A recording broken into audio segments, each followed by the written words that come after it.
NCIB times ಮೀಡಿಯಾಗೆ ಸ್ವಾಗತ. RCB ತಂಡವನ್ನ ಖರೀದಿ ಮಾಡ್ತಾರಾ ಡಿಕೆ ಶಿವಕುಮಾರ್? ಈ ಬಗ್ಗೆ ಉಪಮುಖ್ಯಮಂತ್ರಿಗಳು ಹೇಳೋದೇನು?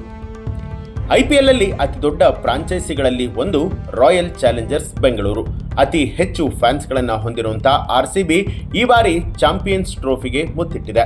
ಈ ನಡುವೆ ಚಿನ್ನಸ್ವಾಮಿ ಸ್ಟೇಡಿಯಂನಲ್ಲಿ ವಿಜಯೋತ್ಸವದ ಆಚರಣೆಯ ವೇಳೆ ಕಾಲ್ತುಳಿತ ಆಗಿ 11 ಜನ ಅಭಿಮಾನಿಗಳು ಮೃತಪಟ್ಟಿದ್ರು. ಸದ್ಯ ಈ ಕೇಸ್ ಕೋರ್ಟ್ ಕಟಕಟೆಯಲ್ಲಿದೆ. ಹೀಗಿರುವಾಗ ಆರ್ಸಿಬಿ ತಂಡ ಮಾರಾಟವಾಗ್ತಿದೆ ಅನ್ನುವಂತಹ ಸುದ್ದಿ ದೊಡ್ಡ ಮಟ್ಟದಲ್ಲಿ ಕೇಳಿ ಬರ್ತಾ ಇರುವಂಥದ್ದು.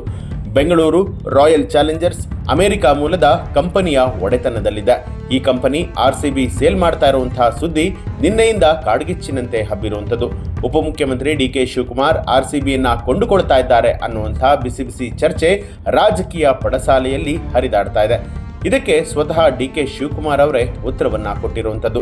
ದೆಹಲಿಯಲ್ಲಿ ಈ ಬಗ್ಗೆ ಮಾತನಾಡಿರುವಂತಹ ಉಪಮುಖ್ಯಮಂತ್ರಿ ಡಿಕೆ ಶಿವಕುಮಾರ್ ಅವರು, ನಾನು ಹುಚ್ಚನಲ್ಲ, ನಾನು ಚಿಕ್ಕದಿನಿಂದಲೂ ಕೂಡ ಕರ್ನಾಟಕ ಕ್ರಿಕೆಟ್ ಅಸೋಸಿಯೇಷನ್ನ ಸದಸ್ಯ ಅಷ್ಟೇ. ನನಗೆ ಸಮಯ ಇಲ್ಲ, ಆದರೂ ಕೂಡ ನಿರ್ವಹಣೆಯಲ್ಲಿ ಭಾಗಿಯಾಗೋದಕ್ಕೆ ನನಗೆ ಆಫರ್ಗಳು ಬಂದವು. ನನಗೆ ಆರ್ಸಿಬಿ ಯಾಕೆ ಬೇಕು? ನಾನು ರಾಯಲ್ ಚಾಲೆಂಜ್ ಕುಡಿಯೋದೇ ಇಲ್ಲ. ಈ ರೀತಿಯಾಗಿ ಆರ್ಸಿಬಿ ಫ್ರಾಂಚೈಸಿಯನ್ನ ಖರೀದಿಸುವಂತಹ ವದಂತಿಗಳಿಗೆ ನಿರಾಕರಣೆ ಮಾಡಿದ್ದಾರೆ.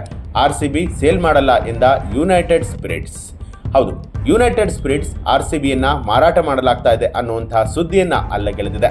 ರಾಯಲ್ ಚಾಲೆಂಜರ್ಸ್ ತಂಡವನ್ನ ಮಾರಾಟ ಮಾಡುವಂಥ ಯಾವ ಆಲೋಚನೆಯೂ ಇಲ್ಲ ಅಂತ ಹೇಳಿ ಪತ್ರಿಕಾ ಹೇಳಿಕೆಯಲ್ಲಿ ಯುನೈಟೆಡ್ ಸ್ಪಿರಿಟ್ಸ್ ಸ್ಪಷ್ಟಪಡಿಸಿದೆ.